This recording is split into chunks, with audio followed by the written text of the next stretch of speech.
nosotros en caso de que pierdan la conexión. Por último, de verdad me voy a hacer parte de este espacio porque considero que es importante que todas y todos nos involucremos, conversemos sobre este tema y entendamos que debemos derribar, debemos acabar con todos esos estereotipos, con toda esa cultura de odio, esa cultura de machismo, esa cultura xenofóbica, esa cultura homofóbica y racista que muchas veces nos han inculcado. Es importante y pienso que ya es hora que la derrumbemos. Entonces, por eso estamos aquí y la verdad que me siento muy honrado de estar con mujeres tan destacadas esta noche. Sin más, me corresponde contarles que Conversemos sobre Violencia Mediática surge bajo el encuentro y coordinación de diferentes grupos y organizaciones, principalmente de mujeres, que visionaron un espacio para la docencia, que incluyera a mujeres y hombres, donde pudiera surgir un intercambio no solo de conocimiento, sino de diferentes perspectivas y por consiguiente de propuestas para desaprender esas actitudes discriminatorias que inician por la palabra o forma de expresarnos. Iniciaremos con la intervención de la distinguida abogada Aide Méndez Illueca, quien es doctora en Derecho con especialización en Género y Derecho Penal, defensora de los derechos humanos. También es escritora, docente universitaria y capacitadora en temas de derechos de las mujeres. Es autora del documento base de la Ley 82 del 2013 contra la violencia hacia las mujeres, que tipifica el femicidio, otras leyes y una recopilación de todas las leyes vigentes en Panamá relacionadas con la mujer, titulada Legislación relativa a las mujeres. La doctora Méndez expondrá el tema Las 1000 caras de la violencia, como una primera apertura a entender el trasfondo de lo que conocemos como violencia y cómo ésta puede llegar a representarse de diferentes maneras. Tiene usted la palabra, doctora Méndez. Muchas gracias.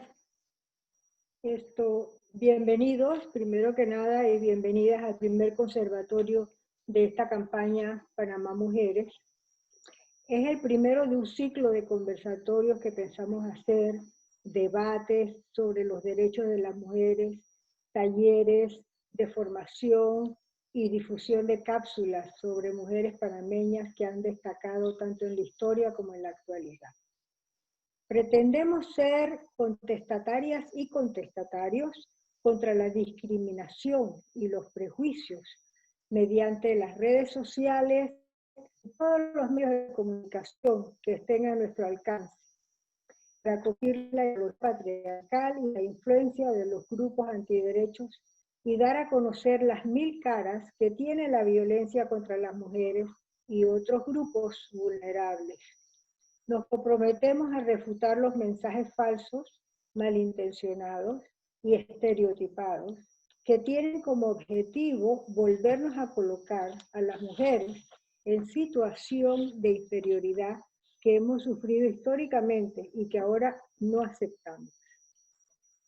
Esta campaña se inició en la Fundación para la Equidad de Género, Fundagénero, pero a ella se han unido muchas otras organizaciones y mujeres y hombres independientes que son defensores y defensoras de los derechos humanos en general y específicamente en la lucha contra las 1000 caras de la violencia contra la mujer. A las mujeres nos atacan por varios frentes a la vez y por eso necesitamos un relevo generacional y por eso estamos muy contentas y agradecemos el apoyo de las jóvenes Karen Ábrego, Irma Hernández y el joven Jorge Iglesias.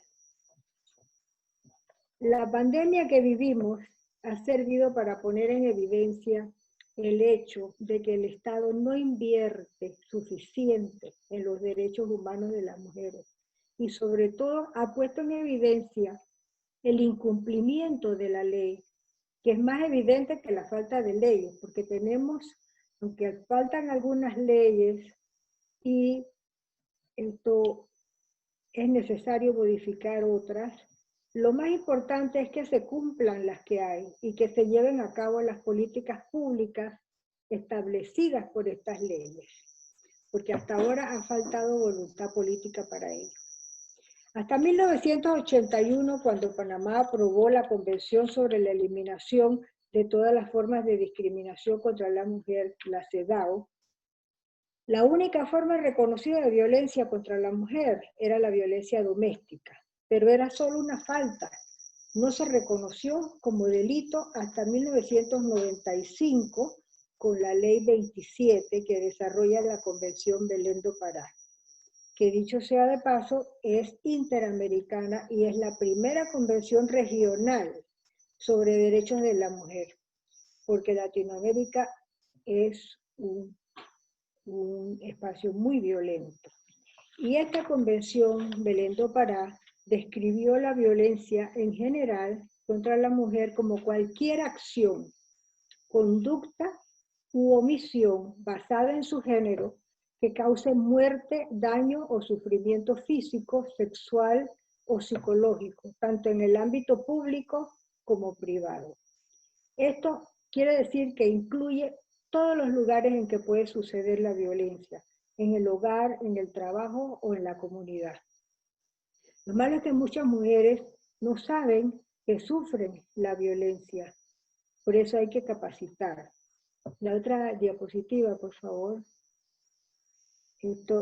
Cuando fue evidente y reconocido a nivel mundial que la violencia doméstica no era la única forma en que se violaban los derechos de las mujeres, en Panamá se hizo necesaria la Ley 82 de 2013, que reconoce otras 21 formas de violencia que sufre la mujer. Pero con la nueva tecnología, la inventiva de los agresores y la pandemia, siguen surgiendo formas nuevas, así como otras que ya existían, pero que no se habían reconocido como tales. Ahora, todas las caras de la violencia son reconocidas como delitos. Aquí tenemos esto, ahora vamos a hablar sobre la mediática y la simbólica, pero tenemos tantas formas de violencia, como por ejemplo vemos aquí el maltrato judicial, que es una revictimización, una violencia contra la libertad reproductiva, por ejemplo la maternidad forzada o la esterilización forzada también, la violencia docente y educativa en los servicios públicos y privados de salud, en el ámbito comunitario, la física que puede llevar al femicidio, la institucional, la laboral y salarial. Ustedes saben que las mujeres ganan 28% menos de salario comparada con los hombres y haciendo exactamente el mismo trabajo. La violencia obstétrica, la patrimonial y económica, la política y la psicológica y la sexual. Esto que me falta ahí abajo porque hay que subir la diapositiva. La sexual que reconoce la violación conyugal. Es muy importante esa novedad. Con la pandemia se ha agravado todavía más la violencia contra las mujeres porque la crisis de la pandemia tiene rostro de mujer. El aislamiento, la ansiedad, el impacto económico, sobre todo la disminución de las interacciones que ha causado un aumento de la violencia hacia las mujeres. También la migración irregular de mujeres y niñas que genera mayor riesgo de violencia y trata. Según el Observatorio de Violencia de Género de la Defensoría del Pueblo y cifras del Ministerio Público, hasta febrero de este año y en comparación con el año pasado, la violencia doméstica ha aumentado un 13%, los delitos sexuales un 5% y los femicidios escandalosamente un 67%.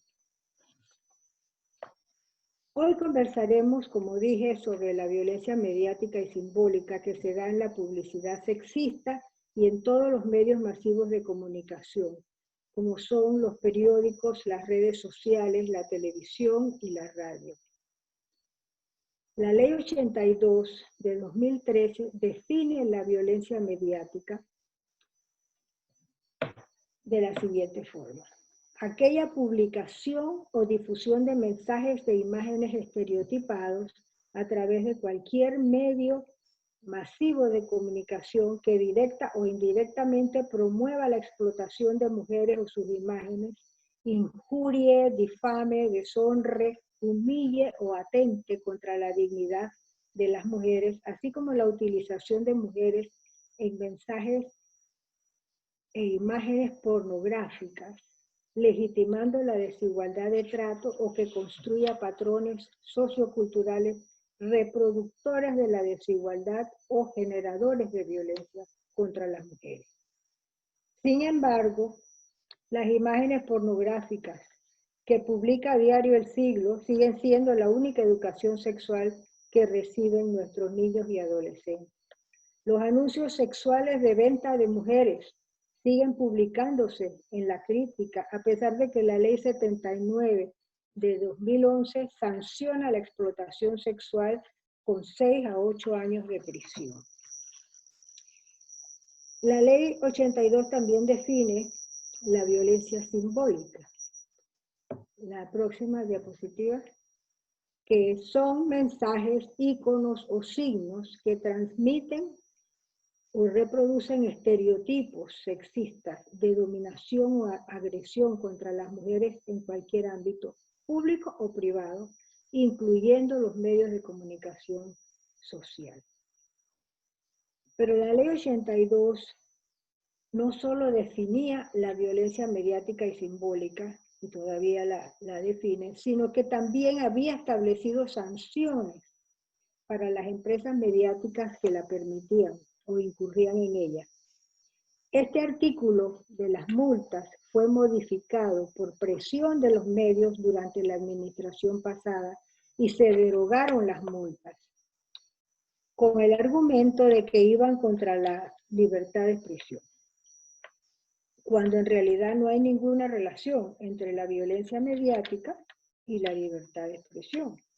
Como veremos con la siguiente presentación de la periodista Barbara Bloise, una ley que prohíbe, pero no sanciona, no funciona, porque no ha habido voluntad para frenar esta violencia en Panamá y los medios no han cumplido con su responsabilidad social de sensibilizar a la población, promover el respeto por los derechos humanos, capacitar a su personal y difundir campañas sobre el tema.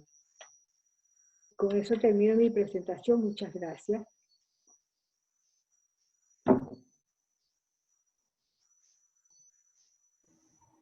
Muchísimas gracias, doctora, por esta excelente introducción a un tema tan importante y que justamente con este tema es que viene siendo el principal a tratar de deconstruir esas actitudes de las que hemos mencionado. Me marcó una frase que usted decía: no podemos permitir que estas publicaciones en el diario, en los diarios que vemos, sea la única educación sexual que reciban nuestros jóvenes. No podemos seguir permitiendo que esto suceda.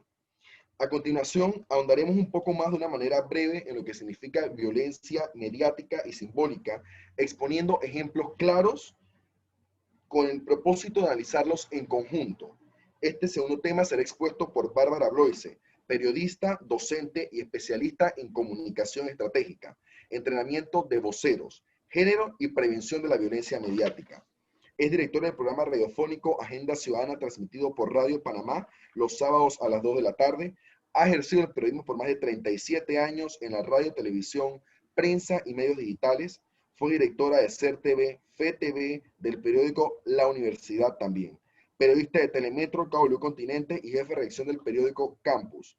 Es vicepresidenta de la Asociación de Mujeres Universitarias AMUP y miembro de Fundagénero. Antes de darle la palabra, queremos recordarles que este evento está siendo transmitido por el Facebook Live a través del canal de Bárbara Bloise Comunicaciones y FUNAMUP. En ambos canales pueden encontrar la transmisión y volver a sintonizarla. Adelante, licenciada Bárbara, la palabra es suya. Bueno, muchas gracias. Aide, muy bien este preámbulo interesante de lo que significa crear una plataforma de orientación y educación para empezar a transformar esa realidad de hombres y mujeres en Panamá que necesitan la orientación, que necesitan conocer una verdad, esa verdad de los derechos de las mujeres, de los tipos de violencia a los que nos exponemos todos los días, hombres y mujeres, y que en esta oportunidad pues solamente vamos a compartir y esperamos hacerlo más breve. Me avisan cuando estoy llegando a mi punto de mis 5 minutos. Y básicamente quiero hablarles, sí, violencia simbólica, mediática y la ética y la responsabilidad periodística, con ejemplos, decirles, bueno, que efectivamente antes del COVID, 137 mujeres alrededor del mundo mueren a manos de su pareja o de un miembro de su familia, según Naciones Unidas, y que el hogar es el lugar más probable donde las mujeres son asesinadas. Más de la mitad de las mujeres, 87.000 mujeres que fueron asesinadas en el 2017 en el planeta fueron víctimas de ataques perpetrados por personas muy cercanas a ellas. Y ese número, aproximadamente 30.000, fueron asesinadas por su pareja.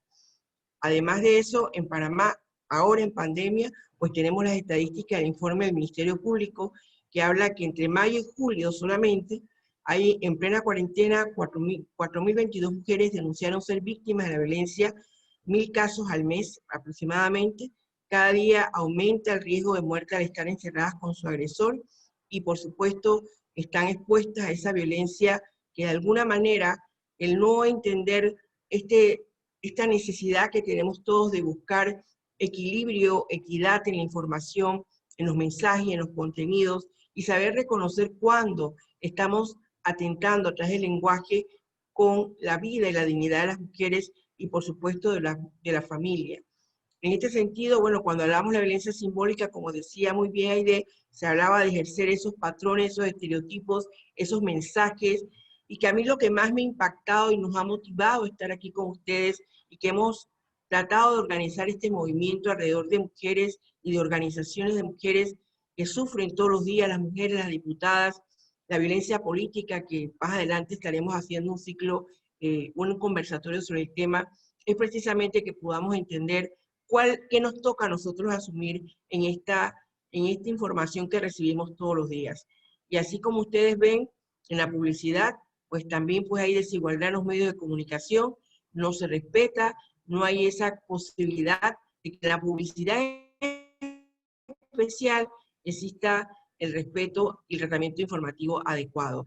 Y por supuesto, esto de hace mucho tiempo, ustedes tendrían, y en el observatorio y la parte de poder mirar los mensajes, conocer cómo la mujer es expuesta como ama de casa, esposa, madre, si trabaja afuera, si es secretaria, si es enfermera, si es profesora, pero casi siempre subordinada a un jefe, mujer objeto, mujer fatal, siempre inestable emocionalmente o pasiva. Bueno, esto también a nivel de la publicidad lo vemos en los hombres, cómo se transmiten estereotipos y se mantiene también esa manera y esa visión que no nos dice o no nos habla o no nos acerca a la mujer real o al hombre real que hay en nuestros espacios. No porque no deja de ser parte de la belleza o la estética o de la realidad de reproducir las imágenes de hombres y mujeres, sino con qué intencionalidad, con qué emoción, qué queremos justificar cuando se da este tipo de anuncios. Aquí, por ejemplo, hay una publicidad de Dove que está haciendo el tema de la mujer real y también hay todo un movimiento interesante también que están buscando darle ese espacio importante. En cuanto a los medios, el medio tiene el deber de no revictimizar a las víctimas, de cuidar el lenguaje y no responsabilizar a las supervivientes. Es importante que los periodistas entiendan su responsabilidad de incentivar la denuncia y no convertir a las víctimas en victimarios. Saber que la violencia mediática es la expresión más cruel de discriminación sustentada en patrones socioculturales patriarcales y que es importante que esa intervención empiece a cambiar desde los medios de comunicación. Saber que estas portadas la leen todos los días nuestros niños, nuestros jóvenes, los hombres y mujeres, algunos lo aceptan como que una portada más, otros ni siquiera se sienten indignados, otros ni siquiera reflexionan sobre el tema y otros lo aceptan con complacencia. ¿Qué es importante aquí? Recordar que sí hay unas leyes y que muchas de las mujeres que nos acompañan, especialmente Aide Méndez y Gilma de León y otras mujeres más, han estado detrás de leyes que son ley de la República y que no se cumplen. Y por ejemplo, aquí al Consejo Nacional de Periodismo se le hace el llamado porque en la ley 82 claramente se habla de impulsar la difusión de mensajes y campañas permanentes para sensibilizar. Se habla de promover en los medios el respeto a los derechos humanos de las mujeres de promover la eliminación del sexismo en la información, de evitar la obscenidad, la vulgaridad y las expresiones con doble sentido. Y yo les pregunto a ustedes, que están aquí con nosotros, si esto se cumple o no, a pesar de que hay una ley. Entonces, aquí el poder de la palabra sigue teniendo valor para todos, y el poder de la palabra puede matar, puede hacer capaz de promover prejuicios, estereotipos y discriminación. Y eso es lo que estamos viviendo hoy por hoy en nuestra sociedad, y que requerimos que exista una reacción importante de los medios de comunicación. Hoy por hoy, cuando se habla de libertad de expresión y se habla que hay una delicada línea entre atentar contra la libertad de expresión y el tema del derecho a la información que tiene la comunidad, pero una información que respete, una información que enaltezca los valores de la sociedad y, por supuesto, los derechos de las mujeres en los medios de comunicación. Hoy por hoy se pide que el profesional tenga una ética de la responsabilidad del periodismo, e incluso se habla de la ética de las convicciones, que saber especialmente principios básicos que tienen que ver con la verdad y la precisión, con la independencia, la equidad y la imparcialidad, la humanidad y la responsabilidad. Ahora ustedes, yo les diría las preguntas básicas que nos quedan a nosotros. ¿Qué podemos hacer para lograr nuevas alternativas, para crear nuevas audiencias, para que exista un pacto nacional de medios de comunicación, de organizaciones de mujeres que seriamente se sientan y que podamos establecer un diálogo, Estado, medios de comunicación, universidades y, por supuesto, los periodistas en esta búsqueda de cumplir con los principios que debe ser? Y saber que existe toda una propuesta internacional de manuales de tratamiento informativos desde perspectiva de género que nos enseñarían como colegas, como periodistas, a poder entender que el camino de la búsqueda importante del periodismo hay que ser responsable, y como dice Ryszard Kapuscinski, que para ejercer el periodismo ante todo hay que ser buenos seres humanos, que los malos personas no pueden ser buenos periodistas, y que aquí tenemos el gran debate de ser intelectuales, de ser profesionales, que por años hemos estado luchando en diferentes espacios, que debe haber profesionales del periodismo convencidos que por convicción crean en los derechos humanos, que además ese concepto que habla Javier Darío Restrepo se respete, que existe realmente el respeto a la búsqueda de la verdad y al bien común. Así que eso es lo que quería aportar en este diálogo con ustedes, y seguir pues adelante con nuestras presentaciones y nuestras compañeras. Espero no haberme pasado, Jorge. Gracias. Muchísimas gracias por esta excelente exposición. Yo me quedo con algo que ha dicho, y es que una información que respete la dignidad humana. Tenemos que enfocarnos en ello. Y por eso estos espacios son necesarios, porque necesitamos que los hombres y mujeres que están detrás de esos diseños, de ese medio de comunicación, ese periodista, ese ciudadano que está detrás en la confección de esta información, esté consciente de lo que está realizando, y de que a través de estas publicaciones está haciendo un tipo de violencia, aunque antes tal vez no se conocía a profundidad. Hoy por eso estos espacios son necesarios. Es el turno de Irma Hernández. Ella tiene 24 años, es una abogada feminista, fue campeona del Concurso Nacional de Oratoria 2013, trabajó como secretaria de Juventud en la alcaldía de San Miguelito, fue presentadora del programa Cerebritos de Next Canal 21, y actualmente es asesora legal del diputado Juan Diego Vázquez en la Asamblea Nacional. Irma nos introducirá el tema redes sociales, estereotipos y discriminación. Adelante, Irma. Hola, muchísimas gracias, Jorge. Buenas noches, compañeras.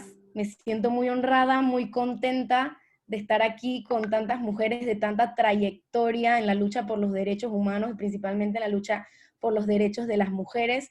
No saben, se me llena el pecho de orgullo de estar aquí. Me siento pequeña y joven y, digamos, prematura en el liderazgo y en el activismo, pero me da mucha fortaleza escucharlas y saber que tenemos un camino ya empezado, iniciado por muchas de ustedes, y que nos toca a nosotras, como dijeron, hacer el relevo, y continuamos con la evolución de este movimiento. Gracias a todas las personas que se han conectado.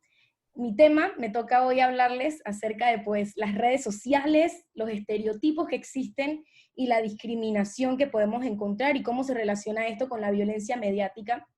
Como han comentado anteriormente la doctora Aide, la profesora Bárbara, la violencia mediática no es más que aquella violencia que ocurre porque se emiten, se difunden imágenes, memes, videos, notas de voz acerca de violencia hacia las mujeres, donde sexualizan a las mujeres, donde probablemente ellas no desearon hacer esas acciones o donde probablemente ellas no autorizaron emitir esa propia información.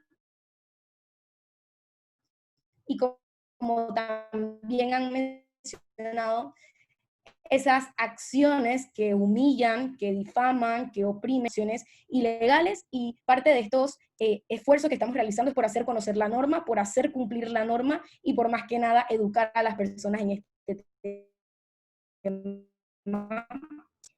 Como aparenta ser, esta no es una violencia que se ve o que podemos físicamente especificarla como una violencia sexual o como una violencia física, digamos, no es tan evidente, o eso aparenta, es como una evolución que ha tenido la violencia y ahora se desarrollan estos nuevos dispositivos, o estos nuevos medios de comunicación, y es como una nueva oportunidad de vulnerar los derechos de las personas. Entonces, se ha como que impermeado este tipo de violencia dentro de nuestra convivencia ciudadana, convivencia en sociedad, y es dado con el tiempo, es dado por la evolución, por la creación del Internet, por la creación de las redes sociales, y sin duda alguna tenemos que hacerle el combate inclusive desde estos dispositivos. Entonces, quiero contarles por qué inició más bien este desarrollo de este conversatorio. Yo, digamos, soy bien activa en las redes sociales y en Twitter, cierto, digamos, influenciador que tiene muchos seguidores, hizo un comentario bastante violento hacia las mujeres. Se los voy a leer para que sepan específicamente lo que comentó. Fue: búscate una mujer con cabeza porque todas tienen fundillo. Y se desató una serie de reacciones hacia su tweet y varias mujeres le comentaron, le dijeron que eso no estaba bien, le trataban de explicar que no puedes limitar a las mujeres a solamente un fundillo, que sea como sea, no te puedes expresar así de las mujeres, que era un mensaje en el fondo, digamos, bien intencionado, porque no queremos, todos queremos tener una pareja que piense, que tenga emociones, que tenga aspiraciones, y que el físico realmente no es lo más importante para tener una relación, pero la frase fue hecha desde una posición violenta y desde una posición que quería humillar y vulnerar, y por eso tuvo esas reacciones. Y él se quejó, hizo un video diciendo que las mujeres que estaban incómodas estaban mal, porque esa era una frase feminista, porque esa era una frase que decía que las mujeres no solamente se limitan a su cuerpo. Hizo un video diciendo que hablar de igualdad de género es tabú, que eso es un tema nuevo. Nos llamó feminazis a las feministas, o sea, fueron 10 minutos de inclusive más violencia, o sea, incrementó los niveles de violencia. Y obviamente él pidió unas respuestas. Él dijo: si yo estoy mal, por favor, me indican, y corregimos y debatimos y conversamos. Y yo dije, voy a hacerle la respuesta.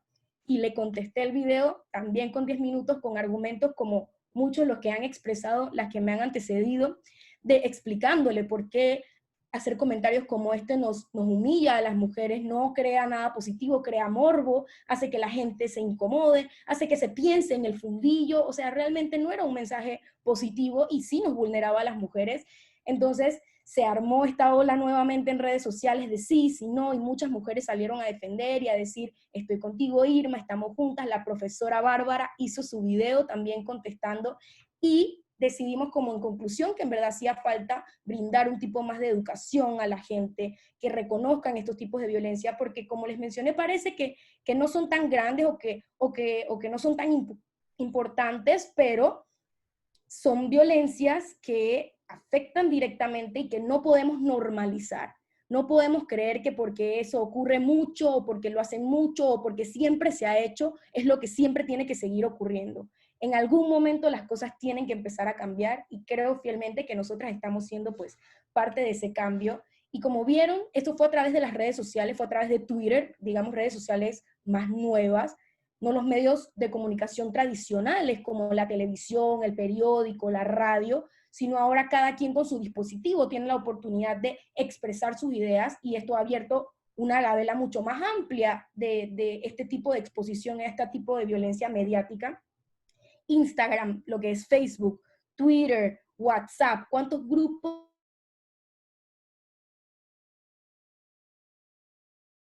de WhatsApp, no puedo hablar por los pelados, que sé que son jóvenes que tienen esos grupos de WhatsApp donde se pasan imágenes bastante poco apropiadas acerca de las mujeres, inclusive hay mucho contenido pornográfico de menores de edad que corre a través de las redes sociales, de grupos de WhatsApp en donde están compañeros muchas veces, y hacerles saber a ellos, informarlos y unirlos a este tipo de procesos educativos y de conversación, e invitarlos a estos espacios es importante también para que ellos dentro de sus propios espacios en donde esta violencia también se acrecenta, sean agentes de cambio y digan, aquí no se va a compartir este tipo de información, yo no comparto imágenes acerca de mujeres pornográficas porque no sé si ellas autorizaron eso, yo no compro ciertos periódicos, y así vamos a ir haciendo la diferencia y esfuerzos que conjuntamente de verdad van a hacer que todos podamos vivir seguros, todas podamos vivir seguras y en libertad realmente.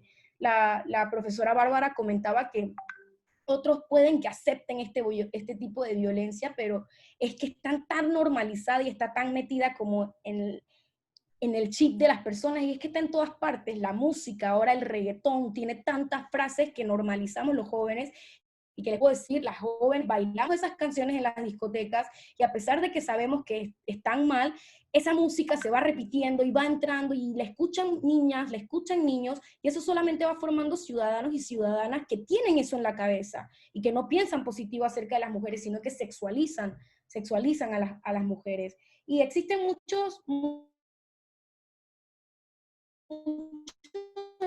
estereotipos. Si eres joven y tienes perforaciones, o si te gusta vestirte de cierta manera, o si te pones un pantalón muy corto, o si te tomas una foto en bikini, o si tienes un tatuaje que luce de cierta manera, también existen los prejuicios y te buscaste la violencia. Y eso es un estereotipo. Nadie se busca la violencia, nadie quiere ser violentado ni violentada. Simplemente cada quien tiene gustos y deseos distintos, e independientemente de lo que sea que se publique en redes sociales, tiene que ser respetado y no puede ser ni divulgado, ni utilizado en su contra, ni para humillarse, ni mucho menos para difamar, ni para nada de eso. Así que hay un límite, como comentaban igualmente, entre la libertad de expresión y la libertad de opresión o la libertad de humillación. Y si bien es cierto, los medios de comunicación y cada quien en redes sociales tiene su libertad y su derecho constitucional, internacional, de expresar lo que desea, pero hay un límite, y es no vulnerar los derechos de otras personas. Y muchas veces los derechos de las mujeres, nuestra propia dignidad, se ve vulnerada cuando se emite contenido como este. Y existe una discriminación, nos ven sumisas, existe un rechazo, pero creo que ya nosotras no vamos a decir más, no nos vamos a quedar más calladas, sino que vamos a empezar a participar en estos espacios, vamos a empezar a contestarle a esas personas que emiten ese tipo de información. En otros países existen organizaciones de usuarios de medios, de redes sociales o de medios de comunicación, que están atentos con estas publicaciones, con estos posts, con estos videos, y emiten denuncias. Tenemos que empezar a denunciar, tenemos que empezar a decirle a estos periódicos, no pueden seguir publicando estas imágenes, a las redes sociales, a los influenciadores, a los artistas, a quien sea que se atreva a vulnerar los derechos de una mujer a través de las redes sociales o a través de cualquier medio. Tenemos que empezar a detenerlo desde la óptica de la educación y desde la óptica de que simplemente queremos vivir en una equidad de condiciones. Yo les agradezco por esta oportunidad y seguiremos conversando mucho más a lo largo del conversatorio. Muchísimas gracias, Irma. La verdad es que excelente aporte. Yo, de hecho, sí creo también que es necesario que formemos parte de estos espacios. Un saludo a José Alejandro Rodríguez, joven destacado, líder emergente, el único por América nombrado por la Embajada de Estados Unidos, que también es parte de este encuentro, y que de cierto modo, por eso, Irma, yo estoy de acuerdo con el tema de la cultura de cancelación, porque esto ha permitido que los jóvenes nos demos cuenta cuando algo hacemos mal. Luisito Comunica, que es un influenciador con millones de seguidores, hace unos días posteó una foto con su novia que tenía como una botella de licor que decía como que si le doy toda la botella, me la llevo a la cama, algo parecido. Y realmente en otro momento tal vez hubiera quedado así y la gente solo hubiera comentado, ah, chistoso, pero él a los días, perdón, enseguida, con los comentarios de mujeres que conocen estos temas como ustedes, que por eso vamos a estar aquí, le dieron una cátedra diciéndole por qué le estaba haciendo violencia mediática, y él enseguida se disculpó y borró la foto. Entonces, definitivamente aspiramos a que ni siquiera suba, pero poco a poco los hombres y las mujeres, los jóvenes, nos estamos dando cuenta que está mal, y por eso, de cierto modo, la cultura de cancelación ha permitido que la gente piense un poco más antes de publicar un tweet o una foto, porque te das cuenta que hay algo mal en lo que estás publicando. Entonces, de verdad que excelente exposición. Para nuestra última intervención, presentamos a Karen Ábrego. Karen tiene un máster en medios, comunicación y cultura y es licenciada en producción de radio y televisión. Nos acompaña desde otro país, esto lo agrego, así que gracias por, a pesar del cambio de horario, estar con nosotros. Y también ella cuenta con más de 10 años de experiencia en relación con medios, monitoreo y análisis de contenidos mediáticos, producción radiofónica y procesos de comunicación estratégica y participativa para organizaciones del tercer sector. Ella es asociada a Mujeres de la Política, Organización Mundial de Consultores de Comunicación Política, Independientes, Pro Derechos Humanos y de Fundagénero. Participó en el programa regional Erradicación de la Violencia de Género. También formó parte de un programa auspiciado por el Departamento de Estado de Estados Unidos sobre la violencia de género, la relación entre el Estado, los medios y la audiencia. También formó parte de las buenas prácticas en la región dentro de este seminario, y hoy ella nos va a acompañar, nos va a exponer el tema exposición y análisis de buenas prácticas como una intervención necesaria para reflexionar en base a esquemas internacionales en contraste a nuestros avances como país y posibles respuestas. Adelante, Karen. Bueno, muchas gracias. Estoy entusiasmada también de ser parte de este grupo de compañeras, debo decir amigas, activistas militantes y sobre todo mujeres preocupadas por la situación con la violencia simbólica, que como bien lo han descrito, pues son expresiones que hemos normalizado, expresiones del día a día, y lo que más preocupa es que son aumentadas o son llevadas a toda la audiencia a través de los medios de comunicación. Y quiero recoger algo que acaba de decir mi compañera Irma, que en efecto ya no debemos pensar en una audiencia pasiva, aquella audiencia que solamente recibe información y la procesa según sus capacidades de descifrar los códigos y las simbologías. No, es más bien que ahora somos una audiencia activa, hacemos nuestros propios contenidos y tenemos también una orientación más selectiva de lo que escogemos, porque tenemos tantas opciones que podemos escoger lo que más se parezca a lo que pensamos o a lo que sentimos. Así que lo que más preocupa de esta forma de violencia simbólica ejercida desde los medios de comunicación o a través de ellos es que deja mucho que decir de nuestra cultura, sobre todo porque hay una primera idea que quiero dejarles para que empecemos a hablarlo en una reflexión más profunda. Los medios de comunicación discursan la realidad, no construyen la realidad. Es decir, ya cuando llega un material a los medios de comunicación, se supone que ha pasado por una serie de factores que lo han llevado a ser mediático. Es decir, hay un proceso creativo, hay un proceso de investigación previa a la sociedad de qué es lo que haría que esa comunicación fluyera, porque todo mensaje sigue siendo que deba ser interpretado por el otro lado. Es decir, hay una persona o un emisor que transmite un mensaje y hay un receptor, que ahora hay una retroalimentación y quien el receptor ahora también es emisor, es otra historia, pero sigue siendo el mismo tema, ¿no? Al final, una persona que hace un mensaje está haciéndolo desde su conocimiento, desde su cultura, y eso es lo que también preocupa en estos momentos. ¿Cuál es la cultura que exportamos los panameños y las panameñas a través de estos contenidos que vemos en nuestros medios de comunicación e inclusive en nuestros propios medios digitales? Es bastante preocupante que uno entre a una página web o de repente a un Instagram, Facebook o Twitter de un compañero, o como bien lo mencionan, en una cuenta de WhatsApp, y empiecen a hacerse esos chistes machistas, ese sexismo benevolente de tenerle una apreciación de víctima o de sufridas a las mujeres, o estar compartiendo fotos denigrantes en posiciones, como dicen por ahí, tumbadas, como que no tuviéramos energía para levantarnos, o a la disposición de la visión androcéntrica, que quiere decir que pone la visión masculina como centro. También otra preocupación que viene de esa reflexión es por qué se habla un genérico masculino desde los medios de comunicación, y es que es como si no existiéramos, como que la audiencia femenina no está del otro lado de la pantalla o al otro lado de la radio, inclusive leyendo un periódico. Entonces es todavía peor porque estamos invisibilizadas también en el uso y consumo de los medios de comunicación. En esta reflexión que estoy invitándoles a tener también va un ingrediente muy importante, y es lo que mencionó al principio mi compañera Aide, es la voluntad política. Hay que reconocer que Panamá tiene una relación entre los medios de comunicación y el poder bastante visible, o sea, la podemos fácilmente analizar. Muchos de los medios de comunicación pertenecen a las familias que también tienen relaciones con los partidos políticos y con el poder en el momento. Entonces, no debe ser difícil si en verdad la ciudadanía está interesada en hacer el cambio, porque hay una relación muy directa entre el poder y los medios de comunicación. O sea que si existe una voluntad política, hay quienes puedan seguir adelante este proceso de cumplir con las leyes y las normativas que ya existen al respecto, no solamente internacionales, sino locales, pero luego entonces entramos a otra discusión, y es la discusión que a mí siempre me ha interesado que la gente sepa. En Panamá pensamos políticas públicas de comunicación o políticas públicas de telecomunicaciones. ¿Cómo contestamos esa pregunta? Muy fácil. ¿Quiénes regulan los medios de nuestro país? Pues quienes regulan los medios de nuestro país depende de cómo lo digas. Lo regulan en su aspecto técnico. Sabemos que está la Autoridad de Servicios Públicos que lo hace, la SEP, pero luego entonces, ¿quién regula el contenido? Pues hasta algún momento el Ministerio de Gobierno, a través de la Dirección Nacional de Medios de Comunicación, tenía un acompañamiento, por así decirlo, a los contenidos, y tiene también una larga historia de censura y de leyes mordazas, está bien, pero al final de cuentas, cuando vamos a hacer la revisión, nuestro país se orienta a políticas de las telecomunicaciones. ¿Eso qué quiere decir?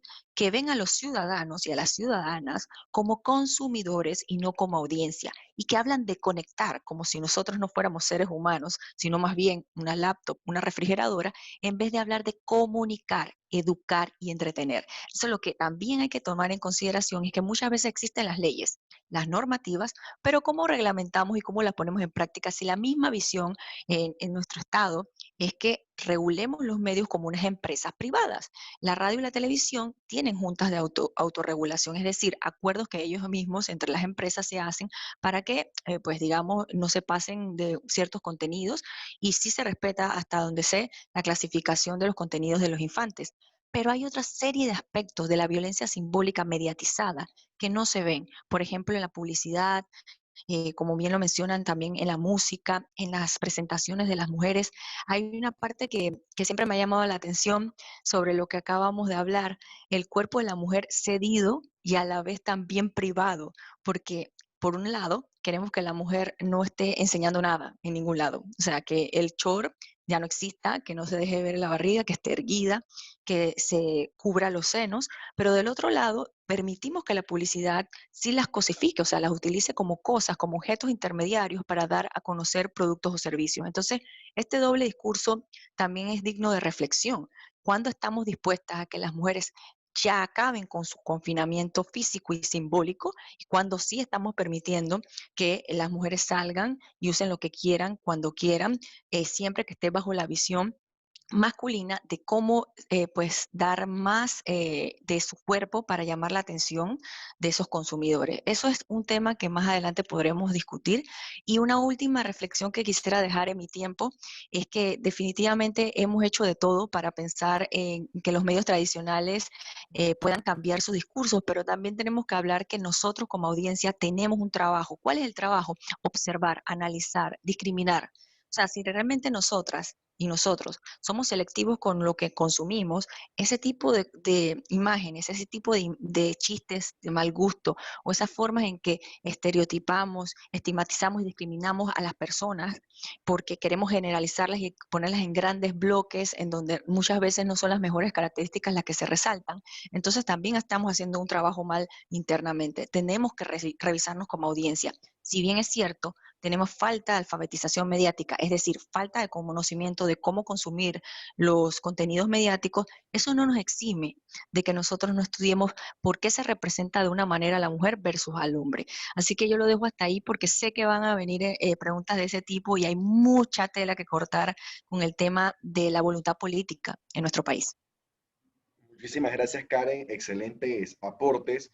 Me quedo con parte del mensaje que das, ¿no? Todos tenemos un rol dentro de esta sociedad, hombres y mujeres, y hay que en este momento ejercerlo. Ahora vamos a pasar a la parte del panel, preguntas y respuestas. Agradecemos a todos los que nos comparten a través del chat del Zoom, a través del Facebook Live, los comentarios.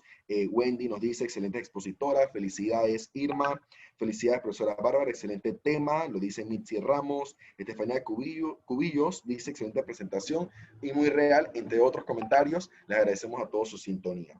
En esta parte del panel vamos a otorgarle 1 minuto con 30 segundos a cada expositora para que nos dé su visión. Esta primera pregunta, más que una pregunta, sería una pequeña intervención de lo que les ha parecido las 4 exposiciones.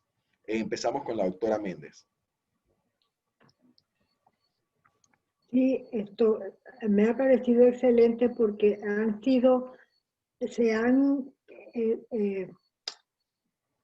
tenido una perspectiva y visiones diferentes del tema, ¿no? Y creo que ha sido un gran aporte, sobre todo de un tema que se le busca una solución, ¿no? Que es lo importante.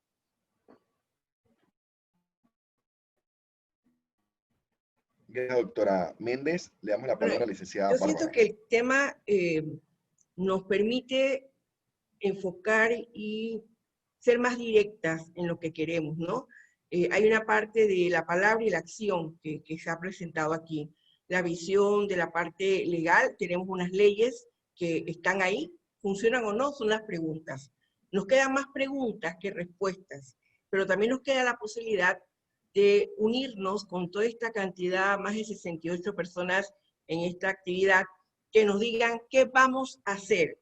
Me encanta Aide cuando habla de las contestatarias. Nosotros no nos queremos quedar calladas. Una de las cosas que pasó con Irma, cuando pasó lo de Irma, que así como hubo mucha gente que la apoyó, hubo gente que defendió la posición del señor, el personaje aquel. ¿Qué nos está indicando? Que la gente necesita información. Es su derecho a estar informado. Yo diría que lo que ha planteado cada uno de ustedes, Karen, desde su perspectiva de poder entender que este es un marco, o sea, que da para más, y la posibilidad que tenemos todas de empezar a mirar más allá de quedarnos solamente con la palabra, porque así como la palabra tiene poder para hacernos daño, la palabra también tiene que ser capaz de motivarnos para organizarnos y crear esos espacios. De todas mujeres aquí ir a buscar un escenario, un debate, para que nos demos ese diálogo con los medios como tiene que ser. Que se ha planteado también. Muchas gracias. Adelante, Irma. Estoy satisfecha, contenta por el resultado que ha dado este conversatorio. Quiero escuchar ya a las otras compañeras también a ver qué opinaron, escribir, responder sus preguntas, también cuestionar más cositas. Y creo que esto es un gran paso para la evolución de la violencia que ha llegado inclusive hasta las redes sociales, y nosotras estamos firmes frente a lo que está ocurriendo.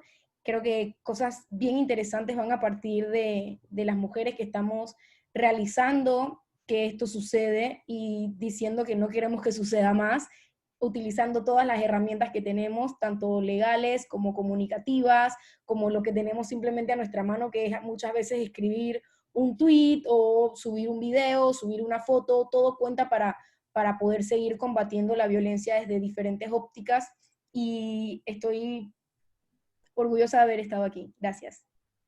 Excelente. Les recordamos que en este momento vamos a permitirles que compartan su pregunta. Antes de Karen, nada más, Teresa nos hace una pregunta. Si quiere participar, levante la mano en la opción del chat y ahora le damos la palabra después de Karen. Adelante.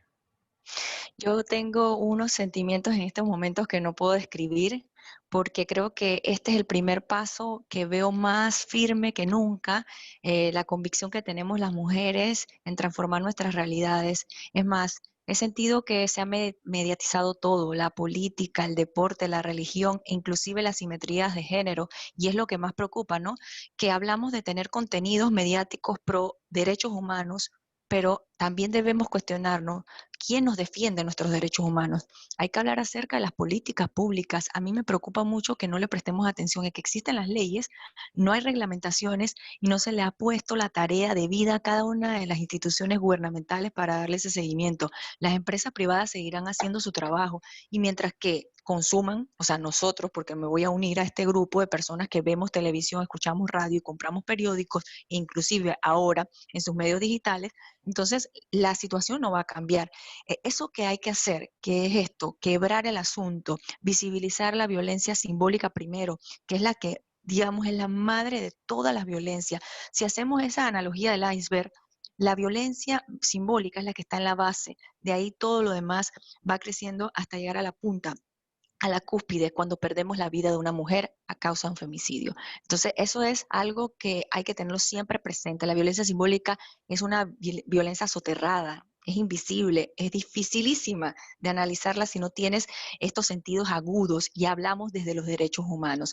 Así que a mí me entusiasma muchísimo porque hay una propuesta desde la sociedad civil, desde la academia, que creo que es importante que no nos quedemos con eso. Yo creo que he escuchado bastante personas que han dicho, compartan esto, díganlo, pero quizás en el momento hay que saber cuándo hay que hablar sobre el tema. Yo creo que ahora hay un avance con más personas unidas y con esta conciencia que estamos creando colectivamente de que sí es un problema y que también hay que revisar nuestros patrones dentro de nuestros hogares, que también va a ser un tema ahora en esta conversación, porque toda la violencia simbólica primero se socializa en la familia, luego pasa a la escuela, luego pasa a la religión o simultáneamente se da transversalmente, y el Estado también cubre esa parte de la violencia simbólica.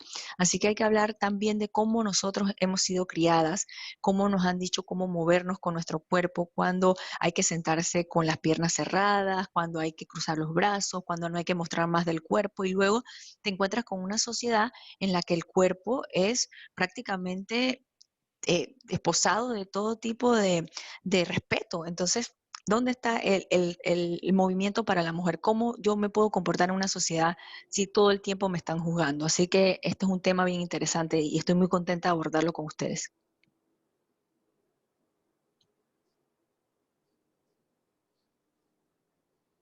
Bueno, ahí Jorge tienes el micrófono Sí, cerrado. ya. Pero yo Ahora, quería agregar solamente un segundo. Es importante el tema de replanteárselo de la violencia mediática, que yo sé que el significado tiene que ver solamente, o sea, con el tema de género, y me gustaría que Aide o alguien más, porque yo creo que también tenemos que hablar de la violencia mediática hacia los grupos, la discriminación, los estereotipos por preferencia sexual, por grupos étnicos y grupos culturales, por el tema de los adultos mayores, por edad, o sea, tantos sectores de nuestra población vulnerados porque no se respetan sus derechos y todo empieza con la palabra. así es. Para permitir que haya mayor participación, esta primera pregunta que nos hace Teresa Torres, voy a dirigirla a la doctora Aide y a la profesora Bárbara. Ella nos comenta, hay leyes y estas no se cumplen. ¿Cómo podemos hacer para valer esas leyes? ¿Empezar una campaña de promoción de valores cívicos y morales? Adelante, doctora. Sí, bueno, esto es lo que queremos hacer, ¿no? Campaña. Yo creo que si hay suficientes grupos de presión, se puede lograr algo. Porque ya que las leyes están ahí, no estamos exigiendo nada nuevo ni nada extraordinario, simplemente estamos exigiendo que se cumplan. Y yo creo que esos grupos de presión serían exitosos, pero tenemos que mantenernos unidos y tenemos que insistir. Yo sé que a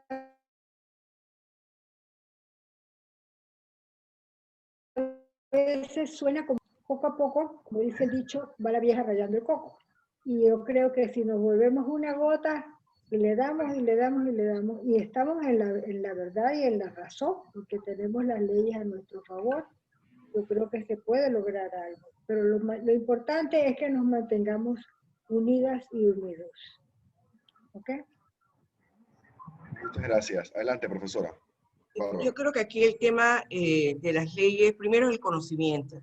Aquí tenemos una Claudia, que está aquí con nosotros, nos hizo, por ejemplo, un recuento, y Aide también lo ha hecho a través de sus libros, un recuento de todas las leyes aprobadas en el tema de la violencia de género, Aide, y Claudia está con el tema de los medios. Entonces, hay información que tenemos que saber para poder entonces organizarnos. Igual, bueno, ¿cuáles son los valores del periodismo ético? ¿Cómo vas a reclamar de un periodista si no sabes cuál es el periodista que necesita esta sociedad y que dice que éticamente tienes que responder al bien común y a la verdad? Entonces, ¿qué tenemos que hacer? Como crear nuevas audiencias primero. ¿Cómo se crean nuevas audiencias? Incidiendo en las agendas informativas, no permitiendo que las actividades pasen desapercibidas. Y ahora con las redes, organizarnos para llegar a todo el que haya que llegar. El tema de ayer de las ollas, por ejemplo, hubo un tema de presencia. Hay que continuar con actividades incidiendo en la sociedad con los cambios. Muchísimas gracias. Para esta segunda pregunta dirigida a Irma y Karen, le doy la palabra a José Alejandro Rodríguez. Hola, ¿qué tal? Buenas noches. De verdad que es un honor oírlas a todas. Me ha encantado todo lo que han intervenido. Y bueno, mi pregunta es un poquito más cortita y quisiera saber que por lo menos yo, siendo hombre, cómo yo pudiera aportar a la causa feminista, no simplemente no siendo machista y no siendo un espectador, sino qué pudiera hacer yo para aportar y respetar todo lo que han estado haciendo en todos estos años. Muchas gracias. Adelante, Irma. Gracias, José Alejandro.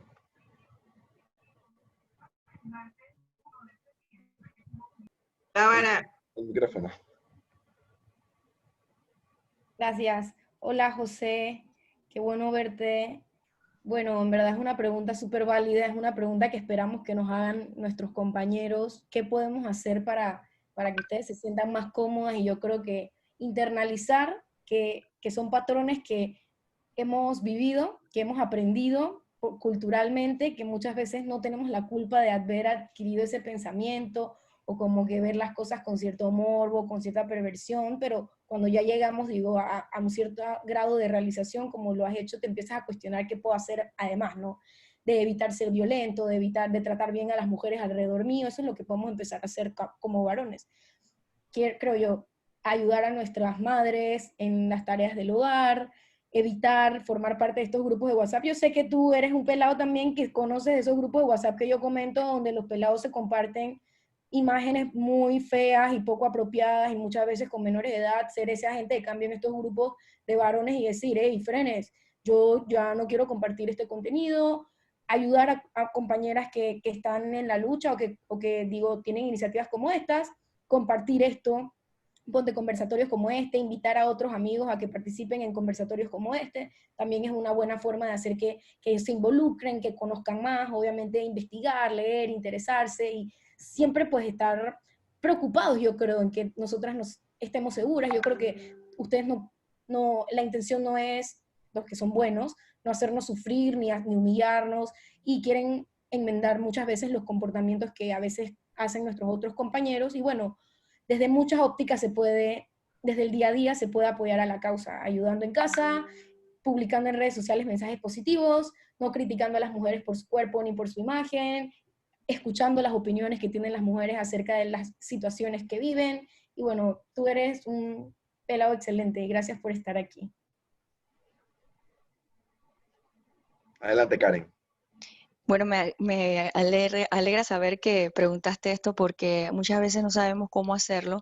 Es más, la violencia simbólica y luego la violencia mediática no solamente es contra las mujeres, es la que más se reproduce hacia nosotras, pero realmente también los hombres viven de una presión de tener estos cuerpos súper trabajados o el tamaño, si son más altos o son más bajos, de su miembro inclusive. O sea, hay muchas historias que contar sobre la violencia mediática hacia los hombres. Entonces yo creo que es una lucha de ambos. Digamos que la visión androcéntrica o la forma patriarcal en la que estamos viviendo es bien tóxica para ambos. Así que teniendo esta preocupación que has tenido en este momento de entrar a este grupo, de escuchar todas estas intervenciones y luego replicar en tu grupo y contárselo a otros, ese es el primer paso. Segundo, creo que también el reconocimiento de lo que consumimos. Recuerden que todo este lenguaje que se utiliza en los medios de comunicación se ha producido de una manera que lo que quiere es calar en nuestra cultura, porque al fin y al cabo lo que buscan es un consumo al final de un servicio o un producto. Es casi lo que la educación y la cultura, y es debido a lo que ya conversamos, en las políticas que están alrededor de ellos y cómo ven el negocio de lo audiovisual, lo ven como un negocio comercial. Entonces, teniendo eso en consideración, estamos expuestos todo el tiempo a mensajes que quieren vendernos algo o que quieren que hagamos algo diferente. Entonces, ahora que tú estás conversando de qué puedes hacer tú, evidentemente cuando escuches esos chistes que no son para nada agradables, en donde pues hablan muy mal de las mujeres o inclusive o escuchas a otras mujeres mujeres hablando de temas que son ofensivos hacia los hombres, intentar abordar este tema de que definitivamente no construimos una mejor sociedad si nos atacamos unos a los otros y sobre todo si generalizamos y hacemos estigmatizaciones a las personas. Hay ciertas cosas que uno debe hacer en el día a día y una de ellas es estarse educando continuamente. Si ya hablamos de violencia simbólica y violencia mediática, es bueno seguir leyendo, es bueno seguir buscando cómo se representa en nuestra propia realidad y a la vez replicarlo. No hay que tener miedo. Yo creo que el activismo salva vidas y gracias al activismo, el feminismo sobre todo, yo he llegado a dejar de ser una productora de radio y televisión enfocada a lo comercial y enfocada a ese bienestar económico, sino más bien buscando transformar y hacer un cambio social real. Y solamente se hace un cambio social real cuando la gente se le da la oportunidad de aprender. Este es un proceso donde la gente también tiene que cuestionar y desconstruir algunos conocimientos que ha adquirido en su formación. Me gustó mucho leer en alguno de los comentarios que dice que definitivamente uno, no importa dónde sea que venga criado o cómo se le haya dicho, hay que respetar. Es cierto, hay que respetar a las personas. Esa es la primera base de todo y los derechos humanos tienen que ver con eso, con el respeto de las otras personas y el respeto de sus libertades también. Muchas veces queremos estigmatizar o cuestionar a una amiga que de repente sale como le da la gana vestida, pero ese no es el tema. Ella puede salir como quiera. El tema es que las personas deben de respetarla y no tienen que violentarla, ni mucho menos hacer un asalto sexual hacia ella. Entonces, lo que hay que cuestionar no es al jugador, sino al juego. O sea, irse en la vía de que realmente hay cosas que nos han enseñado, hay actitudes, hay relaciones de hombre-mujer que nos ha enseñado como normales, la hemos naturalizado de una manera que siguen reproduciéndose y se llevan al hogar. Otro último ejemplo, ahora que lo menciona Irma, me llama la atención ayudar en el hogar.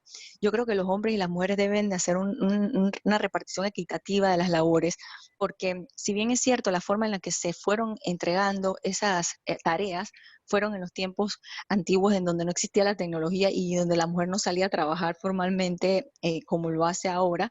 Sí hay un tema de que se le aplaude al hombre por fregar, se le aplaude al hombre por cocinar cuando la mujer también lo hace y lo ven como normal. Entonces, dejar de hacer de estos énfasis a que, bueno, estoy ayudando, cuando en realidad si no cocinas no comes. Entonces, eso también es importante conversarlo en casa, ¿no? En un ambiente relajado, sin confrontárselo tanto, porque realmente también hay personas que no han tenido la oportunidad de reflexionar esto y cuestionarlo. Entonces, no es atacar a las personas, sino atraerlas a un nuevo conocimiento. Muchísimas gracias, Karen. Creo que a veces es positivo cuando, porque lo he escuchado, cuando dicen de que, oye, pero tú antes no pensabas así. No, justamente es parte, ¿no? De ser parte de estos espacios, ir aprendiendo y cambiar esas conductas que antes teníamos y que es valioso cuando entre mis propios amigos escucho o les digo, oye, qué bueno que has cambiado esto, que ya no dices estos comentarios así, ¿no?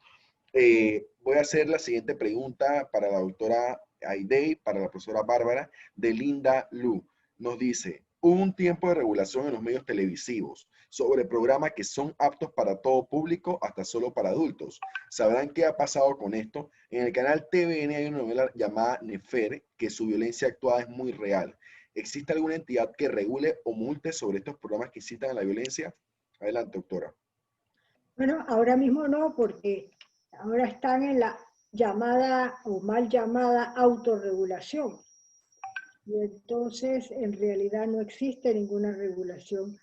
Pero no solo en EFER, hay montones de programas de la televisión que son lamentables, realmente lamentables. Esto comparado con otros países que tienen programas educativos, que tienen programas especiales para adolescentes, programas especiales para niños, donde aprenden algo y donde se les enseña valores. Nosotros estamos realmente muy, muy mal. Y me parece que la televisión es uno de los medios que peor está realmente, porque cuando yo prendo, eso porque tengo cable, pero yo me imagino las personas que no tienen cable, cuando prenden los canales locales, yo no sé qué ven, porque en realidad no hay nada que ver. No prenden la televisión y con muy pocas excepciones ve algo que valga la pena. Bueno, yo diría que hay que crear audiencias, hay que hacer algo porque el argumento de los medios de comunicación, que muchas veces se olvidan de las funciones sociales y olvidan que tienen responsabilidades con la comunidad, que no es una tienda que vende ropa o zapatos, sino que tiene funciones sociales, es que hay que elevar el rating, la audiencia, el nivel de audiencia, y esto se hace complaciendo a la audiencia. Lo que pasa es que a la gente le gusta ver a esas mujeres desnudas, le gusta ver esas novelas, y al público se le da lo que pide. Entonces yo creo que aquí hay que darle un poco la vuelta. Tienes que crear audiencias críticas, tienes que crear espacios para que las personas entiendan, y el ciudadano entienda que tiene derecho a la información. Y tiene que empezar a organizarse para pedir, y yo he vivido momentos importantes de los medios, donde la gente se ha organizado, ha hecho una carta y ha dicho, ¿saben? Ese es el programa que pasan de tal no me gusta, y lo firma la comunidad. Y eso, algún momento le harán caso o no. A veces los medios se reaccionan porque hay algo que se llama credibilidad, reputación, y también con eso también se trata. Y tampoco podemos satanizar a los medios, decir que no hay una sola iniciativa que no tenga que ver con educación. Yo creo que hay criterios y criterios, y lo que pasa es que el criterio que se impone es el que hay que vender, y hay que mantener la audiencia. Y cada vez más hay crisis en los medios. Entonces, ¿qué pasa? Yo siento que sigue siendo la fuerza en el contenido. El contenido y el que hace la noticia o el que hace la programación. Si ese programador tiene conciencia y sabe lo que le estamos hablando, que hay un problema de perspectiva de género que no se está cumpliendo, lo más seguro que la próxima vez va a cuidar un poco más el contenido. Pero si él quiere que lo está haciendo como un negocio y eso vende, y a la gente le gusta, a mí la periodista me decía, Bárbara, ¿por qué te quejas si la gente nos pide que quieren sangre, que quieren muertito y que quieren a chica desnuda? Entonces, ¿por qué tú me vas a impedir a mí mi derecho a publicar lo que yo quiera y complacer a la gente? Ese es el criterio. Jorge, a mí me gustaría agregar algo allí, y es que definitivamente nosotros en nuestro país nos hace falta una defensoría de audiencias, ya que hemos quitado todas las capacidades o las competencias del Ministerio de Gobierno a través de la Dirección Nacional de Medios de Comunicación de hacer una revisión exhaustiva de los contenidos. Sí existe una clasificación de horarios que deben cumplir según la Junta de Autorregulación entre las mismas cadenas de televisión. Lo que debo decir es que esta Junta de Autorregulación es, digamos, manejada por el Ministerio de Desarrollo Social, o sea, convocada por el Ministerio de Desarrollo Social, pero no es que tenga que llevar una agenda ni que los obligue a hacer algo, sino que los mismos medios de comunicación toman las decisiones y no todos los medios de comunicación. Hago la salvedad que son aquellos que firmaron en 1999 y después de 1999 a la fecha han salido otros medios de comunicación que no están dentro de esta Junta de Autorregulación. Es decir, que ni siquiera aparecen entre ellos en un acuerdo. Entonces hay que prestar atención a eso, hay que retomar el tema de los derechos de nosotros como audiencia, como Bárbara lo menciona. Y mira, ahora se está dando mucho la escucha activa a través de las redes sociales, ese feedback, esa retroalimentación de la audiencia, del público, de los ciudadanos. Quiero hablar de ciudadanas y ciudadanos. Entonces, si hacemos un reclamo social a través de esos mecanismos, de seguro nos van a escuchar los medios de comunicación y sabrán que lo que nos están dando como contenido no es lo que nos interesa, no es lo que mejor va con nosotros o con nosotras. Pero también hay que tomar en consideración una cosa. Muchas veces hay contenidos que, si bien es cierto, son fuertes, pero hacen digamos, un calado en nuestro pensamiento crítico, y eso es importante, agitar a las personas. No podemos todo el tiempo poner contenidos que solamente sean entretenidos, hay que poner contenidos también que tengan profundidad. Lo que yo veo aquí, el problema es que no hay un contexto. O sea, el panameño o la panameña enciende el televisor, pero no discute más allá de eso porque no hay otros espacios tampoco en esas televisoras o en esos radios que discursen sobre lo que se está viendo en esas novelas o lo que estamos exportando e importando a nuestra televisión. Entonces, eso de formar audiencia es una actividad que se debe hacer como responsabilidad social empresarial desde los medios de comunicación, porque somos su audiencia, pero también nosotros tenemos que entrar en esa defensa, en proteger lo que vemos, no solamente por nosotros, sino por nuestras próximas generaciones. Sí existen organismos en Panamá que trabajen esto. Miren, está el Instituto de la Mujer, donde tienen que darle seguimiento. Ustedes me disculpan, pero es su trabajo. La Dirección Nacional de Medios de Comunicación. Está el Consejo Nacional de la Violencia de las Mujeres, que también puede hacer lo suyo. Están las juntas de autorregulación de radio y televisión, que están organizadas. Están los departamentos de responsabilidad social empresarial de las empresas estas mediáticas. Hay organizaciones feministas, hay academia, hay activismo. O sea, hay cosas que hacer, hay que articular a estos grupos, hay que articular a los actores principales y sobre todo a los ciudadanos y ciudadanas que consumen los medios de comunicación, porque recuerden, bajo la visión de nuestro país se consumen medios. Somos consumidores, no somos ciudadanos que ven televisión. Entonces, si vamos a hablar desde la lógica que se está trabajando, entonces hablemos desde el mismo idioma. Yo soy tu consumidor, soy tu cliente, quiero que me atiendas bien y quiero que me respetes mis derechos. Muchísimas gracias, Karen. Voy a brevemente hacer esta pregunta porque nos hemos pasado un poco, un par de minutos con el tiempo. Entonces, para Irma y para Karen, esta pregunta la hace Alejandra Castillo. Buenas noches. ¿Cómo hacemos los y las jóvenes cuando disfrutamos de la música urbana, pero en muchas canciones los mensajes son sexistas? ¿Podemos llevar ambas cosas o nuestro activismo feminista se ve afectado? Adelante, Irma. Micrófono acá.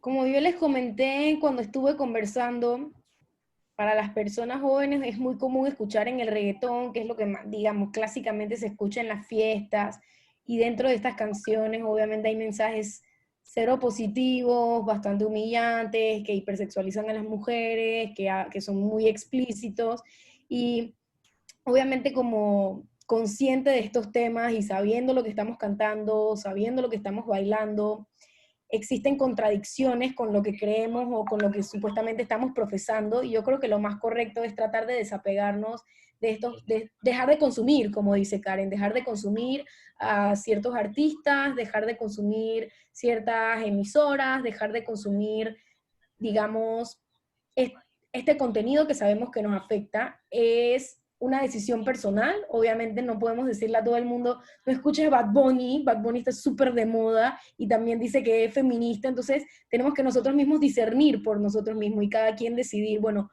qué contenido va a estar escuchando, qué música va a estar aceptando, de qué va a estar llenando su cerebro, de qué va a estar disfrutando en una fiesta, y bueno, si creen que eso los representa o si creen que eso vale más que respetar el valor o la dignidad de las mujeres, será decisión de cada persona, pero creo yo que estoy tratando de adaptarme, digamos, separarme un poco de la música, pero igual está bastante impregnada en la cultura, es lo que más está de moda. Es más, si de repente no tiene una connotación sexual, el contenido no pega o no se vuelve igual de famoso que los contenidos que son menos sexualizados. Entonces hay que crear también una cultura de consumo de música positiva, de música buena, de música que no afecte a otras personas, y es tarea, de nuevo, de todas y todos, y nos tocará, bueno, tratar de perrear con otras canciones. Gracias, Irma. Antes de darle la palabra a Karen, quiero compartir que tiene mucho que ver también con la pregunta anterior, el comentario de la doctora Gabriel Britton, que nos acompaña y dice, respecto al contenido nacional, hay que reconocer el trabajo de Giselle González en SER TV y su enfoque en ciencias es para niñas y mujeres en la ciencia, se llama el programa, que son producciones de calidad y cerebro. Ahora sí, adelante, Karen. El micrófono, disculpa. Un momentito que te habiliten el micrófono. Ahora sí me escuchan. Bueno, a mí me parece que esta pregunta que hiciste es una disonancia cognitiva para mí, porque hace referencia a una tensión interna que tengo cada vez que escucho música y porque va muchas veces en conflicto con mis creencias y con este activismo que quiero hacer para hacer realmente un cambio social, ¿no? Un cambio que nos beneficie a todas y a todos. Pero hay que tomar en consideración que a veces satanizamos solamente a los artistas urbanos cuando en todos los demás géneros también se da este tipo de letras que no son explícitas, pero sí llevan un mensaje que hacen una narrativa y que ponen a la mujer en situaciones de dependencia hacia el hombre o las ponen en una situación digamos, no igualdad sobre sus derechos y desigualdad sobre sus derechos. Entonces, de alguna forma hay que ser un poco más profundas al escoger nuestra música, porque todo eso queda, como dice Irma, en nuestra consciente y subconsciente, incluido también en la forma en que nos tratamos, la relación entre hombres y mujeres. A mí me parece que a veces cuando la gente repite muchas veces ese piropo, así como caminas, así como cocinas, si caminas como cocinas, me como hasta el tumbado. A veces yo me siento mal cuando dicen eso porque yo no cocino. Entonces yo digo, bueno, ¿será que yo estoy mal en esta sociedad que yo no cocino? Y empiezo a cuestionarme. Pero inclusive siendo una persona que has tenido una cierta aproximación a este tema feminista, yo también tengo inseguridades y es que es constante el bombardeo entre la música, los piropos, los chistes, la forma en que si te saludan en una mesa de trabajo, todos los hombres se ponen de pie, se abrazan, se tocan la mano y uno queda sentado mirando de un lado para otro. Esas pequeñas cosas, o cuando tú estás en el metro sentada y cruzas las piernas y al lado se te sienta un hombre y se explaya todo y no le interesa con tu espacio, y es más, si te roza la pierna, mejor para él. Entonces, todas esas canciones hablan de situaciones como esa, situaciones en las que el hombre somete a la mujer, la pone a su disposición, de esa dominación y ese poder masculino que en realidad a muchos hombres les hace sentir mejor escuchar esa música, y muchas mujeres en ese sentimiento de ser dominadas sin darnos cuenta, también los consumimos. Entonces hay que tener un poco cuidado con eso, ¿no? La música también, así como tú te aprendes las letras muy rápido, eso te queda. Y también influye en tu relación con los otros. Pero yo creo que tampoco hay que tomarlo con un solo género, hay que mirar varios géneros. Es más, la música en inglés, si la traduces, muchas veces también te das cuenta que estás cantando en otro idioma, cosas que en realidad también son contra las mujeres y contra los hombres y contra las diversidades. Entonces hay que tener un poco más de cuidado. La música es para disfrutarla, es para relajarse, es para crear un buen momento. ¿Por qué meter todas esas ideas que no son buenas y son violentas en nuestra mente? Esa es la pregunta que devuelvo. Muchísimas gracias, Karen. Antes de cerrar, quiero hacer una pregunta que ha sido dirigida para la doctora Aide. Doctora, dice, buenas noches, soy Bey, un joven estudiante de trabajo social y me interesa saber cómo hacemos para tener prevención y hacer cumplir las leyes acerca de la violencia si las personas que están para proteger y servir no lo hacen. Bueno, yo creo que es bien importante la capacitación, que es uno de los pilares de la prevención, porque si la persona no tiene conocimiento de los temas, entonces no se puede prevenir. Por ejemplo, la educación sexual, que es un tema tan álgido en este país. No se puede prevenir los embarazos no deseados ni las enfermedades de transmisión sexual si la persona no conoce, si no tiene conocimiento de qué hacer para prevenirlo, ¿verdad? Si no se le ha dado una guía de valores, no se le explica lo que tiene que hacer para mantenerse saludable, para su salud sexual y reproductiva. Entonces yo creo que lo principal es capacitar. Todas las leyes que tienen que ver con prevención tienen la capacitación obligatoria. Sin embargo, no se ha dado la capacitación debida ni en la reglamentación ni en la realidad. Yo creo que eso hay que estudiar bien las formas de prevenir, pero cumplirlas, porque si no se cumplen, son letras muertas.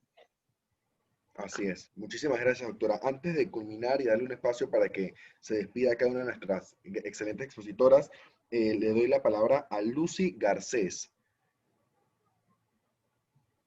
Buenas noches, les agradezco mucho la oportunidad que me dan. Bueno, yo soy periodista de profesión, he ejercido el periodismo por 10 años. Mi último trabajo estuve en el diario El Siglo.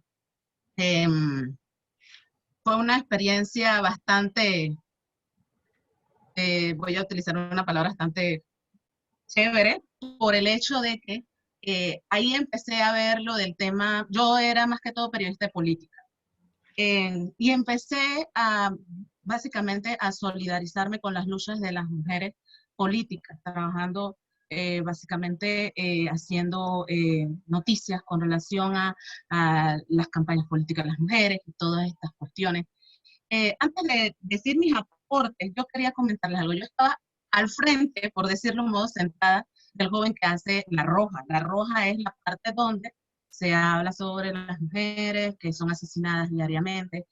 Y una de las cosas que yo notaba era la poca sensibilidad que tenían al momento de que llegaba una noticia.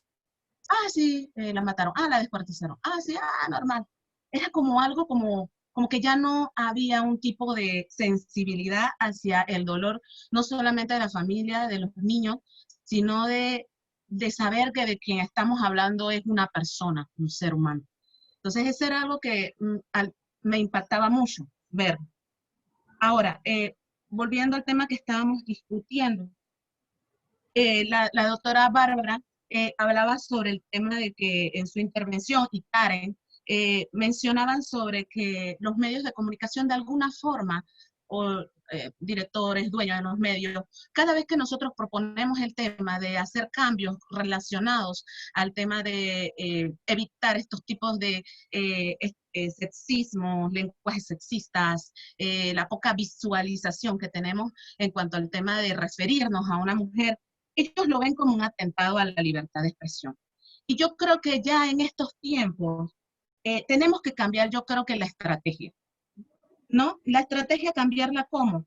Enseñar a nuestra audiencia a identificar qué es violencia simbólica y mediática. Para mí esto es muy importante, porque si la ciudadanía comienza a entender qué es estos dos tipos de violencia en los medios de comunicación, la misma audiencia va a empezar a cuestionar al medio de comunicación y va de alguna forma a presionar, como mencionaban las panelistas, a que se elimine este tipo de contenido poco a poco. Esto es un trabajo no solamente de la noche a la mañana, esto es un trabajo que va progresivamente. Hacerle entender a la audiencia que del solo hecho de tú compartir una imagen de alguna forma exponga a la mujer de la peor forma, está siendo tan agresor como una persona que violenta físicamente a una mujer. Hacerle comprender de que el agresor que golpea a una mujer no es distinto al agresor que difunde una campaña de desprestigio hacia una mujer política o hacia una mujer que se viste de forma peculiar, que no encaja a los modelos y a los estereotipos que se nos ha implantado dentro de nuestra sociedad. Yo pienso que esto, básicamente, yo creo que tenemos que cambiar esta estrategia y lanzarlo más que todo a la audiencia. Eso es mis aportes en todo esto y les agradezco mucho la oportunidad que me dan.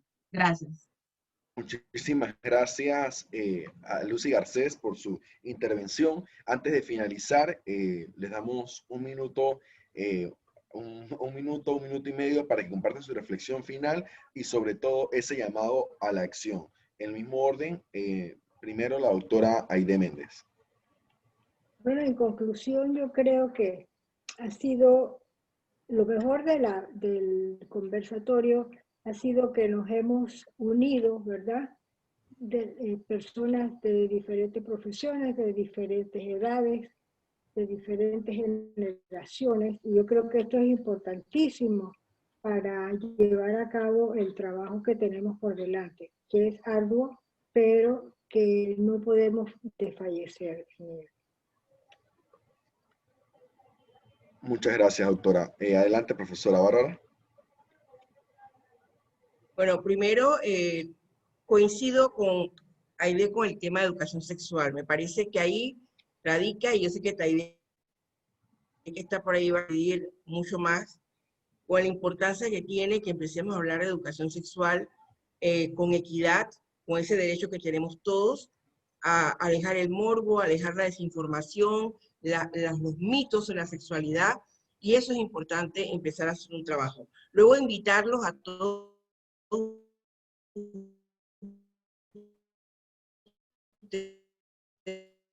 que está aquí, a que nos llamen. Vamos a estar realizando otros conversatorios mediática sobre educación sexual y violencia mediática, sobre el tema de las nuevas masculinidades con hombres directamente, sobre violencia política también.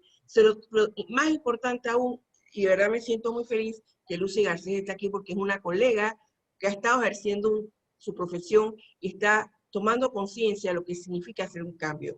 Y eso se trata, convocar a los periodistas y llamarlos para esto, y enseñar a nuestros ciudadanos a poder realmente asumir la responsabilidad de sus vidas y a entender que el tema de la violencia mediática y simbólica nos toca a todos, aunque hablemos de género, realmente afecta nuestra manera de pensar, de amar, de odiar, de querer, inclusive de ser. Y eso es lo que tenemos que profundizar. Así que los invito a que nos acompañen en esta lucha a todos los que quieran estar. Muchísimas gracias, profesora. Adelante, Irma.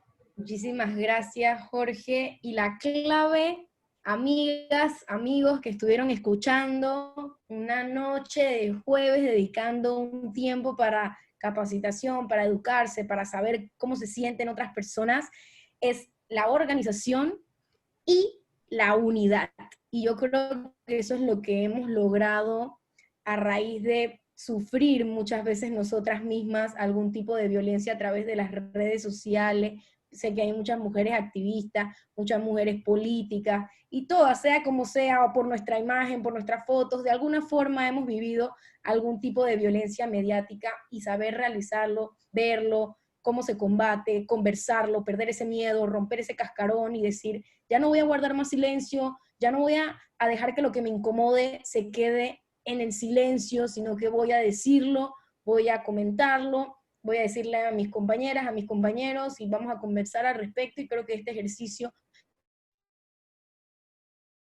es digno de replicar, ha sido demasiado fructífero inclusive para mí, vine a exponer, digamos, mi posición, cómo empezó todo esto, y he terminado analizando inclusive la música que van en las fiestas, o el contenido también al que me expongo en mis redes sociales, o a la gente que sigo en mis redes sociales, así que estar pendiente de lo que consumimos, de la información que estamos recibiendo, de los medios que estamos siguiendo, de la gente que tenemos en nuestros grupos, en nuestros contactos, y a escudriñar, como dice Karen, discriminar nuestro contenido y saber que tenemos que ser responsables tanto con lo que compartimos como con lo que nos comparten, y en silencio ya no nos vamos a quedar más. Gracias, Irma. Adelante, Karen. Bueno, yo quiero dejar la palabra responsabilidad, la responsabilidad que tenemos como audiencia, como ciudadanas y ciudadanos responsables de que nuestra sociedad sea cada vez mejor, pero también la responsabilidad que tiene el Estado, la responsabilidad que tienen las empresas privadas llamadas medios de comunicación, y todo ese trabajo conjunto.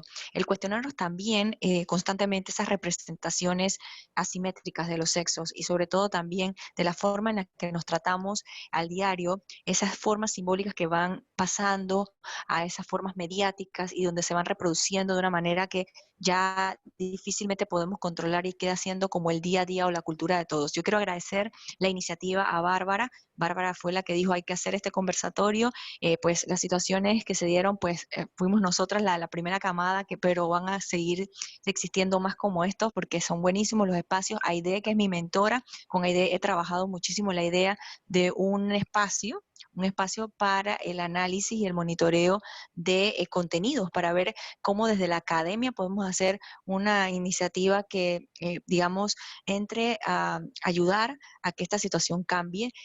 También quiero agradecer muchísimo que ustedes estén aquí hoy, porque desde sus puntos donde están trabajando, están haciendo la diferencia, que hay gente conectada, que sé que tiene movimientos que pueden ser importantes aliados y aliados para este proceso, y definitivamente cada día que pasa nos damos cuenta que si somos más podemos hacer la diferencia. Así que yo creo que también a todo el equipo que trabajó, Bárbara, la hija de Bárbara, que también, no le quiero decir Bárbara Junior, pero Bárbara también, digamos que Jorge estuvo también ayudándonos con todo esto. Ha sido para mí, Irma, también compartir con ella, tan joven, tan dinámica, todo este tema que ha venido dándose desde hace mucho tiempo, y ayudar también con la investigación y con la denuncia, porque si del otro lado ustedes están viendo todas estas situaciones, hay que denunciarlas a las organizaciones o a las instituciones gubernamentales que tienen la tarea de darle seguimiento. Olvídense que solamente la sociedad civil podrá hacer el cambio. Esto es importante, nosotros tenemos que hacerlo, pero hay que trabajar en conjunto con las leyes que ya existen y hacerlas valer. Yo creo que esa es la parte más importante, así que les agradezco el espacio, el tiempo y la dedicación para este tema, porque no se acaba aquí, sino que apenas comienza. Muchísimas gracias, Karen. En lo personal también aprendí muchísimo. Agradezco la invitación a moderar este panel de lujo con mujeres que admiro y la verdad que muy destacadas. Y creo que hay una necesidad de construir esa sociedad machista de la que soy parte. Y bueno, ese es como mi compromiso a partir de ahora, ¿no? Y por eso también queremos invitarlos a que los que sientan que pueden compartir esta transmisión, este evento, lo pueden compartir a través de las redes sociales. Queda guardado en el Facebook Live de la Bárbara Ruiz de Comunicaciones y también del Foro Nacional de Mujeres Políticas. En ambas páginas de Facebook va a estar la transmisión para que lo compartan, y también invitarlos a que sintonicen el programa radiofónico Agenda Ciudadana los sábados a las 2 de la tarde, donde se estarán ampliando a mayor profundidad estos temas. Bueno, mil gracias, de verdad, gracias por estar con nosotros, por acompañarnos, y espero que no sea la última vez. Hasta luego, gracias. Gracias. Buenas noches. Buenas noches, gracias. Felicidades, muchas gracias por estar con nosotros. Gracias por el espacio, Bárbara, por haberlo organizado todo. Muy bien. Gracias, Aide, Gracias también por al ser equipo, a todo el comité del Observatorio Mediático y a todas, Gilma, de León, a todos. Ahí de verdad, nuestras compañeras de lucha históricas que han estado. Irma, gracias. Irma también, gracias por estar aquí. Y a todas las que estoy viendo, muchas caras. Ada, saludos. Bielka, mi mamá está por aquí, Linda. Yasmeira, si pudieras decir todos los nombres, a Elias también, Marcelina, Indra, que también está aquí, José, Son Teresa, líderes, Sandra, muchas líderes de Natalie, organizaciones. sí, Así un es, montón de líderes gente. de organizaciones de mujeres. Esto sigue. Hasta luego. Hasta luego. Hasta Ana luego. Cerlo,